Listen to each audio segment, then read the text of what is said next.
Welcome to Techmark Pod, where we innovate, discuss, and discover the dynamic intersection of technology and marketing. In each episode, we explore how businesses can leverage both to drive growth and innovation. Meet Alvin, our esteemed host for Techmark Pod. With over 15 years of experience as a renowned marketer, project manager, and software as a service architect, join us as we uncover the unique value proposition of integrating technology and marketing strategies, helping you stay ahead in this fast-paced digital world. Welcome to Techmark Pod. Today, it's season 2, episode 4, and today with a little bit of a twist. So, short story. I like telling stories, by the way, right? So, I met Lucy on LinkedIn. Right. Mm-hmm. So I think I saw one of Lucy's posts talking about unemployment, then it actually brought these memories of myself as a marketer and failing to get a job in the marketing industry. Yeah. And I thought, you know what? It's something that we need to sit down and talk about. And we are very much valuable people to any organization. Exactly. We're the heartbeat of any organization. Exactly. And we shouldn't be unemployed. Exactly. So Lucy, welcome to Techmark Pod. Thank you so much for having me, Alvin, and good afternoon or good morning to the viewers, wherever you are. Yeah, definitely. So I would like you to introduce yourself. Okay. Yeah, so please go ahead. All right, so I am Lebogang, also known as Lucy. I have been working in the marketing space. I'm going to 6 years now. My journey wasn't always so linear, but I'm still grateful that I decided to take this journey and become a marketer. So I'm a creative by heart, and yeah. So you are a marketer, yes, right? I'm a marketer. You learned marketing for 6 years, yes, right? I've been in the space for 6 years. Yeah, so take me through of this journey. Okay, so I want to know, but natural fact, why did you decide to start marketing? So I studied marketing. So at first I didn't know what career path I wanted to go into. Yeah. But I remember I was always curious about consumer behavior. I was always curious about why people love certain brands, why they don't like certain brands, right? So the psychology part of it was what made me realize that I actually want to understand this. Plus, there's also the creativity element to that. So I thought, okay, creativity, psychology, perfect. Let me study that. So I remember in my second year, I was in my second year going to my third year when I was studying at Boston, and I remember reaching out to a company, telling them all these beautiful things about, this is what I can do for your business, this and this and that, and then that's when I got my big break. So I worked as a marketing assistant, and then I became jack of all trades, marketing unicorn. Yeah. If you know. Yeah. And then I got promoted. I became a senior marketing coordinator, then a marketing manager, and then my current role is a marketing executive. So, wow. Yeah. That's quite a journey. Yes, then, a journey. In that beautiful journey, we'll come back to talk of consumer behavior. Yeah. I'm a big fan of consumer behavior. I think that was one of the best module that I learned. Yeah. I still have memories about it. Yeah. If I can go on and on, I can even talk about the Pavlov theory, how people respond to certain messaging and all that stuff, and how they keep coming back and all that stuff. So I love consumer behavior. You were employed, then you become unemployed. Yes. Let's talk about that one, because of course we can't solve unemployment in this country by talking about it on a podcast. Yeah. But it's a pandemic in South Africa that we need to highlight. What happened? So the first company that I worked for, I believe it filed bankruptcy. And then I feel like by then I was at the peak of my career. Like I thought that yes, this is me, I'm doing the things, look at me, I'm a marketing manager now, things like that. And then unfortunately things happened the way they happened, and then I was unemployed, and I thought, oh my God, do marketers actually go unemployed? Because I thought we just had that skill that is like any company would kill for a marketer or someone in the marketing department or whatnot.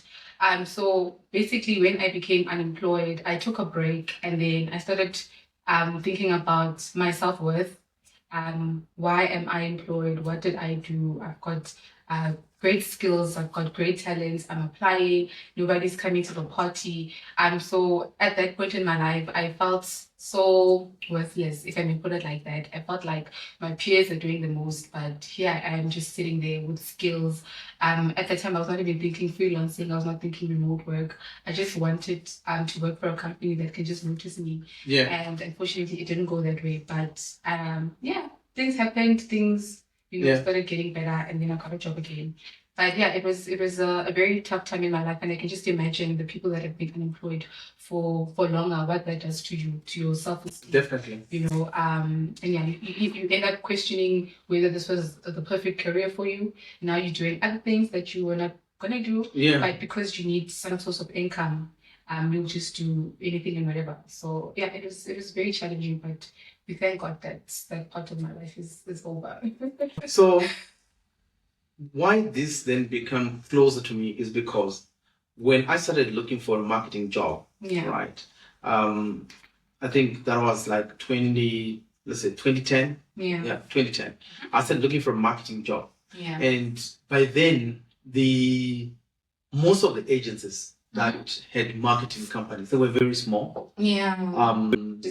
There were very few Black people that owned marketing agencies. Yeah. Not that Black people will employ Black people, but I'm just saying the market was not open to everybody, Exactly. And I think by now we do have a lot of Black people that now own the marketing agencies. And by then there were like 2 people in a company or 5 people, and they couldn't just take me up to, in any of those organizations. It was a tough season, So how then can marketers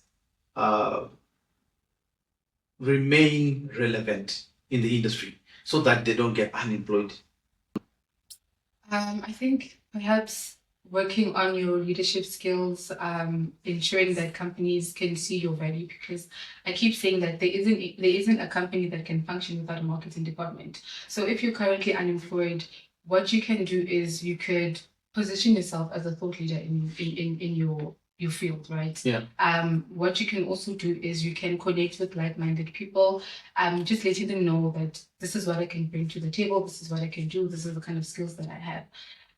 And yeah, just like putting yourself out there, just connecting, like I said, connecting with different people. For example, I got my job via LinkedIn. That's how I got to that company to say, listen, I can do 1, 2, 3, 4, 5 for you. So perhaps it's something that they can also do. Connect with different individuals on LinkedIn. Start building your profile so that people, once they hear about you, they know, okay, this person can do 1, 2, 3, 4, 5. This is where their expertise lie, and yeah, things like that, pretty much. I think it's a good advice. You know why? I've received thousands and thousands of CVs where people apply for jobs, right? Yeah.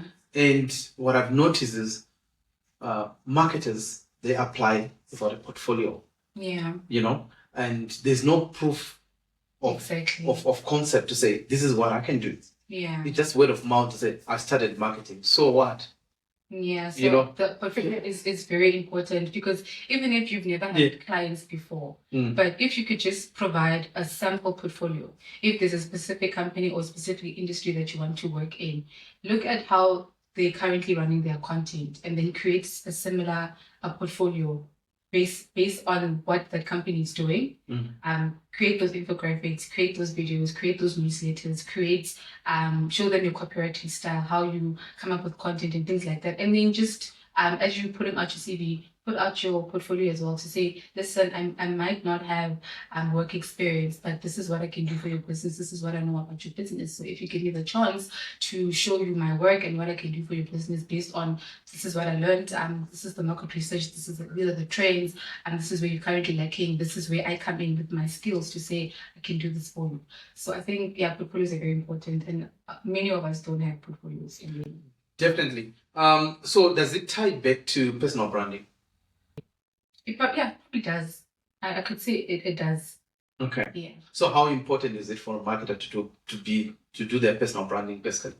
So your personal branding is it's like you walking in the room without saying anything, and then people perceive you from the way you're dressed or the way you're looking like, right? So I can say, if you want to position yourself as a thought leader in marketing, you need to behave a certain way. You need to understand the principles of marketing. You need to understand the foundation of marketing. You need to understand how marketing works, why businesses need marketing, why customers behave the way they behave. So you need to think like a marketer, but at the same time, it's like when someone is looking at you, they can really tell that this person is a marketing thought leader because they understand what goes into marketing. So just positioning yourself out there, talking about marketing in a way that is clear, in a way that people understand you, creating meaningful conversation. Yeah.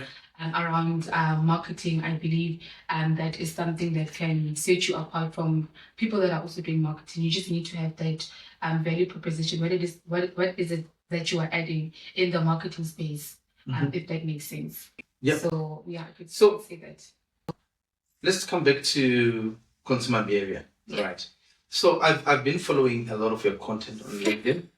I love the content. It's quite interesting. Yes. You know, one thing that separates you as a marketer and a marketer who is using AI to try to be a marketer, right there, your content is genuine, it's authentic, Yeah. it's South African, Yes. it's giving South Africa. Yeah. You understand? Yeah. You know what I mean? So I don't know whether you have done a lot of those things, Yeah. but I don't know whether which one should we start with. Which one would you want to start? We can start with the one that gained the most traction. Which one is the it? aunties one. Oh, I'm the speaking about, I'm speaking aunties. about the series Yeah. now, the digital series. No, let's talk about the aunties. The aunties. Yeah, take us through the aunties. I thought it was kind of cool. So let me tell you my thought process as well. So Yeah. at one point I worked in Debonair's Pizza, Oh, okay. right? Yeah. And I think marketers, we observe a lot, Yes, we do. right? So I observed a lot of people that walked in every Yeah. day. I studied those people. Mhm. Every day of the week, I would tell who is this person Yes. and what are they gonna order Yes. after that. You know what I mean? Yes, yes. So I'll give you an interesting concept Okay. that I came up with. It's not a concept itself, but the understanding of the consumers that were coming to Debonair's Pizza. Yeah. Right. I could tell it's a South African. Why was this person a South African? It's because when they come in, they would order pizza. They would order a triple-decker pizza. They would order big pizza, Yes. you know. And then they'll be like, put more cheese. And I'm like, okay, cool. Put more cheese. You know what I mean? And then they would say, okay, in the meaty triple-decker, they want a meaty triple-decker. But they will say, no pork. Okay. Do you get it? Then I'm like, I know, but there's ham in there. They're like, no, ham is fine. Anyway. That was a typical South African. Yeah. But that was a typical South African. And then there was different South Africans. They would come, maybe they were Indian, they were black and white. And they're all different way or type of food they will eat. Yeah. The Indian guy will come, I just want a focaccia, just put dough and put herb and I'm fine. Yeah. You know. Then a Nigerian will walk in, chicken mushroom and a coke. You know, that's in Nigeria. There's no way that this person eats a little pizza and a coke. Yeah. He's always busy. He always come to buy that small pizza. Yeah. And, it tells you a lot about that consumer, right? Yeah. A Zimbabwean. Zimbabwean didn't waste time to read the whole thing. I don't want to be confused by Yeah, this they know whole what they thing. want. No, they know exactly what They know they what they want. want. Just get us chicken with pineapple. Yeah. It's a Hawaiian. I think it was a Hawaiian pizza or something like that. Okay. Then you know that is Zimbabwean that is ordering this pizza. You know what I mean? So I do believe that as marketers we possess some kind of, some kind of. Having superpowers, it's because we are closer to the audience. So we understand the audiences better, what they want, what they don't want. And then we just make informed decisions based on that pretty much. Yeah. So tell me about the aunties. Okay, so I started my series yeah, it's called like SA if brands were people sort of series. So the reasoning behind that series is because I feel like it's important for brands to not just be relatable but to feel human. So it's important for brands to humanize themselves so that when I think about McDonald's, for example, there's a personality attachment, or I can say when I think about McDonald's, he is like this or she is like that. So the reason why I started this series is because I wanted people to also gain a deeper understanding of the brands that they're purchasing from, to understand who they are, what they stand for, and then I once did a car brand, chicken restaurants, if they had faces and personality, but the one that gained the most traction was the aunties. And the reason why the aunties gained traction is because we all have aunties in our families. Yeah, everyone knows that auntie. Yeah. All aunties have different personalities. You cannot tell me that I can tell you about my auntie. She will resonate with your auntie in a way. You'll think, or you'll say, oh my God, my auntie's also like that. Like you'd swear that we were all born from the same mom and dad. So I started that series because I wanted people to understand brands deeper than them just purchasing streetwise too, for example, to understand the deeper part of who really is KFC or what KFC stands for, and if KFC was a person, this is how they would be like. So basically the Auntie series was basically about that, and I personally love brands. I like to follow brands, I like to observe brands, and I like to pretend like that brand.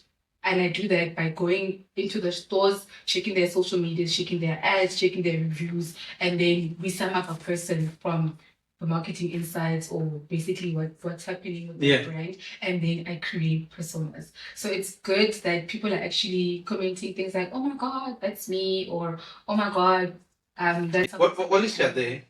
I think just explain what's a persona, because some people might not understand what. So basically, a persona, when it comes to a brand, is giving that brand a personality. So making it human. So when you talk about brand personas, we're saying if this brand was a person, this is how they'll be like. Or these are the traits or the characteristics that would fit that brand. Yeah. Yes. Let's go through it. So let's talk about the aunties.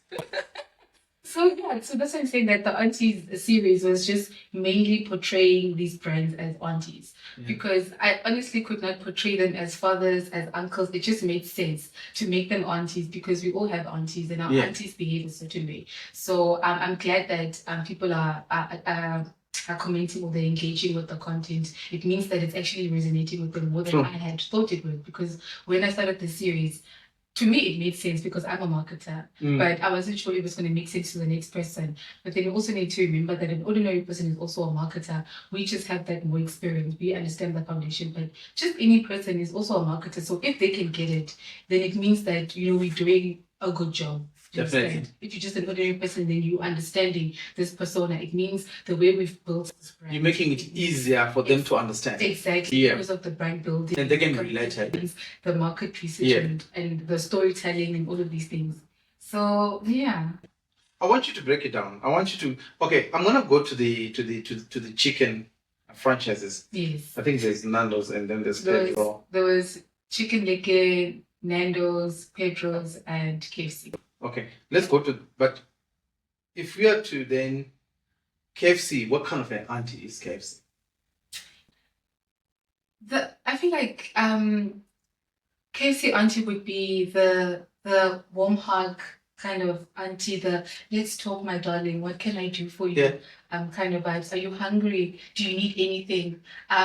Did you get into trouble? Don't worry, come and sleep at my house. I've cooked enough food for everyone. Yeah. She would be the warm auntie. The welcoming auntie. The one that cooks, that makes you feel like you are at home. She's that auntie that after you've flown from Japan or the UK, she's the person you think of because she's cozy, she's warm. She gives spa vibes. I don't know if you saw my...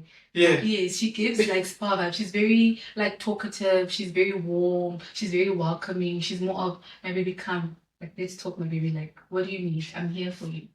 She's the one that makes sure that there's no disagreements in the family. She's just like a mother figure in a way. It's the one that listens, and I would put her like that. That's KFC. What KFC. About so KFC? Are you comparing with McDonald's? McDonald's. McDonald's is, I can say McDonald's. Are we talking aunties or just like, how are we talking about McDonald's? Aunties? Aunties. So Yeah. the McDonald's auntie would be the auntie that's laid back. She's almost a budget baddie, so she doesn't play around with her money. Yeah. But she'll do anything to make you happy. Yeah. She's also welcoming. She's just a very chilled person. She's As for the budget buddy, okay. Yes, she doesn't compromise when it comes to money, but she knows how to make it stretch, you know. So I would describe McDonald's. I would describe McDonald's, the anti version of McDonald's, like that. Like she's very chilled. She doesn't play with her money. Like with money, she doesn't play, but she'll still spend. Maybe buy you some lollies. Yeah. But that's that. That's like, it. Don't take me out of my budget. But I'll still make you feel at home, and I'll still, take care of you, and yeah, we're good. I think I like the. You also spoke about the Woolworths and the Shoprite. Oh yes, those aunties. Yeah. Yes. The Woolworths and the Shoprite. Yeah. Let's talk about that one as well. So okay. I mean, we all know how these retailers are. Like you don't have to be a marketer to guess who the Woolworths customer or the target market is. So I remember when I started this series, I was even talking to my mom. I'm like, Mommy, how would you describe Woolworths? You know Woolworths, you always engage with Woolworths. And she said, oh, Woolworths. The slay. And I'm like, okay, so my mom understands it. And then I'm like to her, what about ShopRite? She's like, ShopRite thing. That one, she's like, yeah, she's very strict. Yeah. But she's nice, but she's very strict. So I'm like, okay, so my mom gets it. So let me try and make it very clear to other people that might also want to get like a deeper insight into who Woolworths is and who ShopRite is or who Pick n Pay is or who Spar is. And then I started doing a bit of research. But then because, like I said, I've engaged with these brands, for me it's easier to really know who they are and what they stand for. But I'm not just basing it on what I know, I'm also basing it on the research. So Woolworths was easy to create. I mean, Woolworths is she's posh. She knows she's posh. She's that one, like when she enters rooms, you just stop and you just like, girl, like you can smell her. Yeah. She's still coming from a distance. You understand? Yeah. And you can tell that she's organic. She doesn't do I like the trolley. She doesn't process. She doesn't like processed food. She likes things that are organic, that she knows where they come from. Do you understand? Yeah. She's protecting not her skin but her immune system as well. Oh goodness. And then obviously she stays in Sandton because I mean where else could she be staying? You understand? Yeah. She drives a German car because that's luxury. That's luxury. And then you get like ShopRite auntie. She's thinking about we need to save. We don't have time to waste food here. You're gonna finish that plate of food. I bought this food with my last money. Kind of vibes. Like she's strict, but she's full of love. Yeah. The way she shows her love is not the same way a Woolies auntie will show her love. She's got like tough love. But you feel like, you know what, she loves me regardless. She's a no nonsense, but at the same time, she's genuine. You know, she can feed a family of even 10. You know, her stress. She will stretch that salary. And that time she'll be getting, for example, 3,000. But she will take care of the whole family. You still alone, but you don't know how to manage that 3,000 in terms of groceries. But she can make a plan. She's all about starch. She doesn't have time for Mommy, auntie, can I have spaghetti? I'm eating pap and you'll be fine. That pap and meat will last us for the whole week and we'll be fine. She'll be cooking pap the whole entire time. That's why some of us don't like pap. What is fair there? Do you think that it's important that we have our own marketing books that are homegrown? Yes, I would believe so because that would talk the African story. Yes, and the reason why I'm saying that, well, it will obviously depend with where you are. For example, in South Africa, it would be great to have such books because the kind of marketing books that we have, I feel like in terms of explanation or the messaging there, it's not so clear, and sometimes there's that shift to what we're reading and what is really happening in our reality. So I think it would be great for us to have books that touch on like storytelling in South Africa, how marketing works in South Africa, and then give different scenarios. For example, maybe we can even add these aunties, for example, so that people can understand. I like them. People can understand marketing on a deeper level, because right now people don't really understand what marketing is. People think marketing is about Facebook. They just think we sit all day and we're on Facebook and then that's what we do. I really wish that was the case because I mean, my job, I was going to love it probably even more. Yeah. But yes, we would definitely need books that give people insight into what we really do for the consumers, why we make consumers buy. For example, why when you go to Checkers, you see that promo written in red. The reason why we're using these visual colors is because of 1, 2, 3, 4, 5. The reason why you are buying is because you're seeing that word promo that is in alphabets in capital letters, sorry. So it would be great if we could leave the big English and keep it very basic and simple in the book so that people can understand it. Even aspiring marketers, they can relate to relate, to say, but if this is what she does, and I think I can also do that because I'm creative, or I can solve problems, or I understand consumer behavior, or I also want to understand why customers buy, why they walk away, why they, things like that. So yeah, it would be great to have such books. Whoever's gonna write it, can I get a copy, please? I thought you were gonna write it. Oh. How are you gonna contribute to the artist? I thought you were gonna contribute to the artist. It's something to think about, yeah? With the traction that I'm getting right now. Yes. It would be great. I think I would like it for aspiring marketers. If you're not sure how to get into marketing, maybe I can just create such series, but at the same time, I would also, like in the book, maybe I could also include understanding the human side and the business side of marketing as well. And then we give examples. So those examples would be the aunties, the uncles, and then how to sell the brand or promote the brand based on what you've read about the brand, so that when you're selling it to the other person, the brand feels human, it's personalized. They feel like, oh, okay, I think that's an actual person. I think there's more research that can be done in terms of the local. I know there are books that have been written in South Africa, marketing books and everything, but there's still space for us marketers to keep on writing. Definitely. We need to tell our stories, so lived stories that we would experience and all the stuff. And I believe that the content that you're creating is not AI content. Yes. This is, it's human created content, which separates you from pseudo marketers, I should say, and real marketers. And I think you should continue doing that. That's amazing. It's really something that is extraordinary, different from the other stuff that we see. So from here now, to where do you see yourself, or where do you see your your content creation take you to? Because I know you're a profession, you are now employed, right? You are unemployed before, then you become employed, and you are a go-getter. You have been creating content on LinkedIn for days to end, and I want to understand: are you going to have a personal brand that is Lucy that does this content creation and probably monetize it as you go, or where do you see yourself? Well, it's definitely something I've been thinking about. Yes, we do have like brand managers and whatnot, but I would like to create a separate title for myself, maybe something along the lines of brand persona specialist, and then possibly work with different brands to say, listen, we're basically consulting. This is what I've gathered from your brand. How do you want to be perceived? This is how I'm currently perceiving you.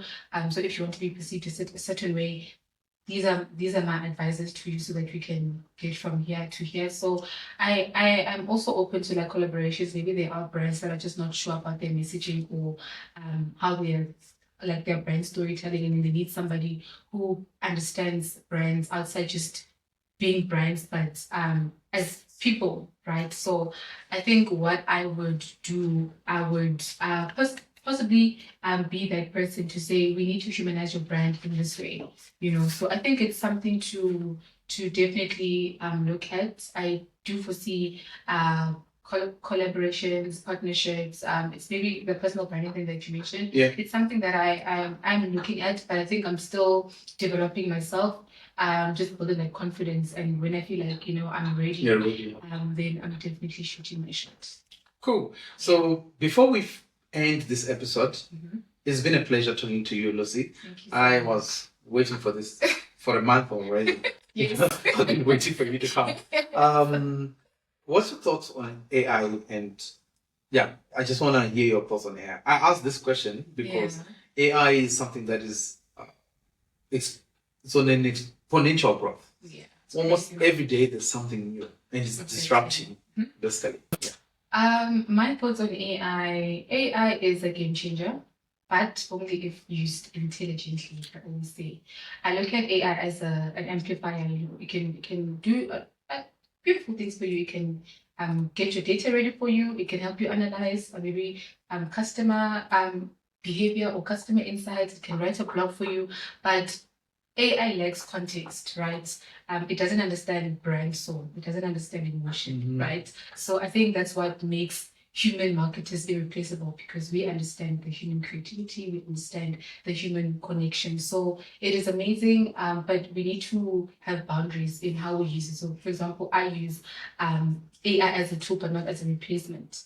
There are times where I have got brain fog. There are times where I need to refine my content.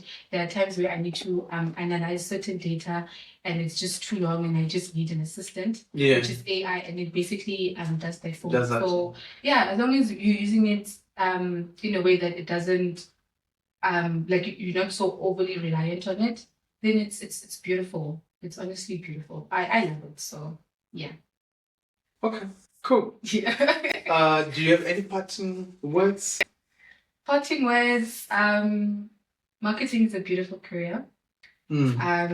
It's still crazy how a lot of organizations still undermine marketing, but we are the brand, like the brand voice, right? So I would just say to marketers, keep doing amazing. You guys are amazing. We see you.